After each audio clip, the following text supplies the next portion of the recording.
মা শুনো না, আমি মডেল হব। কি হবি?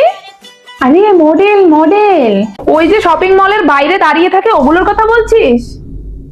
আরে জানোয়ার, ওগুলোর তো জীবন নাই, তোর তো জীবন আছে। অতক্ষণ তুই দাঁড়িয়ে থাকতে পারবি?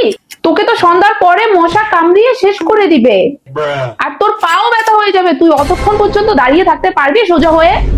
আরে ওগুলো না, ওগুলো না, ওই যে ধরো র্যাম্পে হাঁটবো আমি, তারপর মনে করো সুন্দর সুন্দর পোশাক পরে আমি মডেলের মতন ছবি তুলবো, তারপর মনে করো আমার উপরে মেকআপ আর্টিস্ট আছে না, তারা আমাকে ভাইরাল মেকআপ করবে, তারপর মনে করো পেন্সিল হিল আছে না, একদম হিল পরে র্যাম্পের ভিতরে আমি হাঁটবো, ওই মডেলের কথা বলছি মা।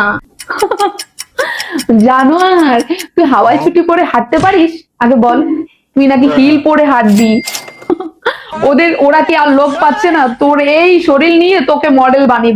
তোর শরীরের দিকে তাকিয়েছিস? তোর শরীরটা কেমন দেখতে, হাতির মতন? আর নাকি সে নাকি হিল পরে হাঁটবে? জানোয়ার, হাওয়াই ছুটি পরে হাঁটতে পারে না, সে হিল পরে হাঁটবে। হ্যাঁ হাসো, আমাকে নিয়ে হাসো। আবার বলে আমাকে দিয়ে কিচ্ছু হবে না, একটা কিছুতে আমাকে সাপোর্ট করে না।